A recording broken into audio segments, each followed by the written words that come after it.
2021 March 4 സപ്തതി ആഘോഷിക്കുന്ന മേക്കാട്ട് ചന്ദ്രന് പിറന്നാൾ ആശംസകൾ. ഇതിനോടനുബന്ധിച്ച് ഞാൻ 2 വരി കവിത എഴുതിയിട്ടുണ്ട്, അത് വായിക്കാം. മേക്കാട്ട് ചന്ദ്രനിദ്ദേഹം പണ്ഡിതൻ ശ്ലോകതൽപരൻ, കവന കൗതുകത്തിൻ്റെ കീർത്തിമുദ്രയണിഞ്ഞവൻ, സപ്തതിയെ വരവേൽക്കും സുദിനം സന്തോഷദായകം, ആയുരാരോഗ്യം നേരുന്നു ശിഷ്ടകാലം സുഖിക്കുവാൻ. ഇനി ഞാൻ ആശംസ പറയാം.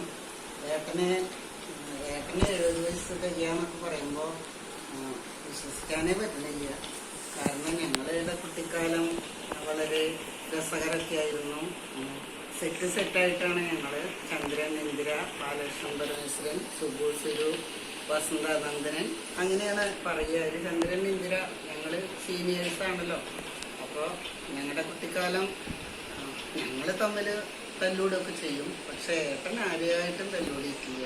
അതൊരു പ്രത്യേകത തന്നെയായിരുന്നു ഏട്ടൻ്റെ. ഏട്ടൻ ഞങ്ങളിൽ ആരോടും തല്ലൂടാറില്ല.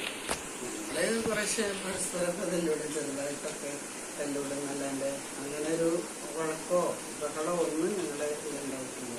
അച്ഛൻ വളരെ ബുദ്ധിമുട്ടിയിട്ട് തന്നെയാണ് ഞങ്ങളെ പഠിപ്പിച്ചത്. എല്ലാ കാര്യങ്ങളും നല്ല ബുദ്ധിമുട്ട് സഹിച്ചിട്ട് തന്നെയാണ്.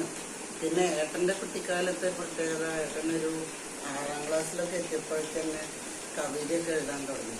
അപ്പോൾ എനിക്കൊക്കെ അത് കേട്ടിട്ടൊക്കെ അത്ഭുതം തോന്നാറുണ്ട്. ഏട്ടൻ എന്തോ ഒരു കൊയ്ത്തു കഴിഞ്ഞ പാടത്ത് മൊയ്തുമാപ്പിളവനോടെ അങ്ങനെയൊക്കെ ചില അനുഷ്ഠിപ്പ് കവിതകൾ എഴുതും. അപ്പം ഞാനിങ്ങനെ അത്ഭുതത്തോടുകൂടി നോക്കിയിരിക്കുന്നത് എങ്ങനെ അത് എഴുതണം, എനിക്കൊരു വരി പോലും ഇങ്ങനെ എഴുതാൻ കിട്ടില്ല. അപ്പം അതൊരു കഴിവ് തന്നെയായിരുന്നു നോക്കുന്നത്.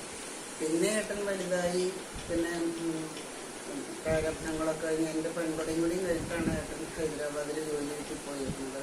അപ്പോൾ അവിടെ ചെന്നപ്പോഴും ഏട്ടന് ഈ കവിത എഴുത്തൊക്കെ ഉണ്ടായിരുന്നു. ഈ കവിത കൂട്ടുകാരിയൊക്കെ കൂടെ കൊണ്ടുപോയിട്ടുണ്ട്. അത് കഴിഞ്ഞ് പിന്നെ വേളി കഴിഞ്ഞു, അപ്പോഴും കവിത എഴുത്തുണ്ടായിരുന്നു, വിട്ടിട്ടൊന്നും ഉണ്ടായിരുന്നില്ല.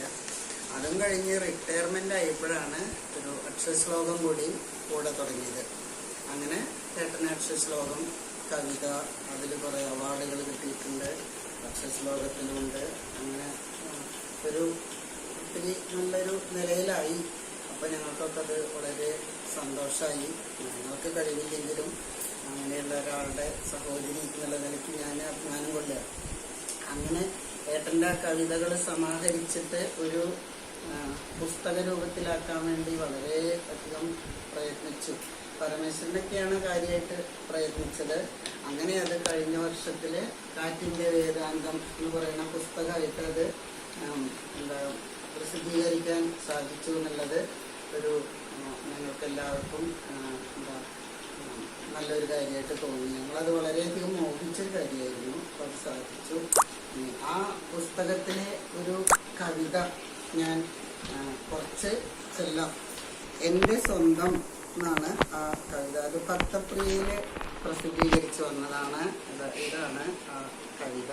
ഭക്തപ്രിയയിൽ 2000 കൊല്ലത്തിലാണെന്ന് ഓർമ്മയില്ല, കുറച്ച് മുമ്പ് 2010 പ്രസിദ്ധീകരിച്ചൊരു കവിത. അതിൽ കുറച്ച് വരികൾ ഞാനിങ്ങനെ ചെല്ലാം. എന്നും എൻ പ്രാർത്ഥന കേൾക്കവേ തന്നു നീ എനിക്കാശിച്ചതൊക്കെയും, ഒന്നുപോലും വിടാതെ മഹാഭാഗ്യമൊന്നു മാത്രമെന്നത്രേ ബഹുജനം. എന്നിരുന്നാലും ഒന്നുമേ തൃപ്തിയാകുന്ന എനിക്കെന്തു കിട്ടിയിടിലും, പിന്നെയും വേണമെന്നുള്ളൊരാർത്തിയും ഒന്നിനൊന്നു പെരുകുന്നൊരാശയും. എന്തു തന്നാലും എന്തിനീതൊന്നുമേ സ്വന്തമല്ലെന്ന ബോധവും തന്നു നീ. ഒറ്റച്ചീരയിലയാൽ വിശപ്പെല്ലാം മാറ്റിയാദിത്യ സംതൃപ്തി തീർത്തു നീ. എന്തിനേറെ എനിക്കുമാ സംതൃപ്തി ഒന്നു മാത്രമേ വേണ്ട മഹാപ്രഭോ. സ്വന്തമായുള്ളതെന്തെന്നറിയാതെ ചിന്തയാർന്നു കുതിച്ചു ഞാൻ. കാലമെത്ര കഴിച്ചു കഠിനമായി, കാലുകൾ കഴച്ചയ്യോ ചലിച്ചുപോയി. കാലുകൾ കഴച്ചയ്യോ പതിച്ചുപോയി. ബോധമറ്റു കിടക്കുമ്പോൾ ഇന്നവ ബോധമൊന്നും തെളിഞ്ഞു ഞാനുൾവലിയും. എന്നിലേക്കൊളിഞ്ഞു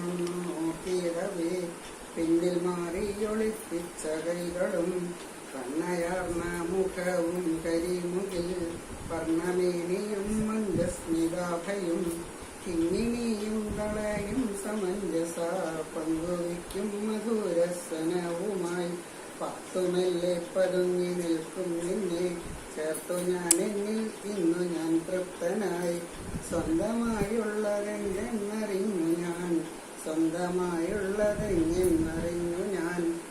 ഇതാണ് ആ കവിത. ഇത് ഞങ്ങളുടെ എല്ലാവരുടെയും ആശംസകൾ ഒന്നുകൂടി നേരുന്നു. ഏട്ടൻ്റെ ഭാവി ജീവിതം സുഗമമാക്കട്ടെ, ധന്യമാക്കട്ടെ എന്ന് ഞങ്ങളുടെ എല്ലാവരുടെയും മത പ്രാർത്ഥന.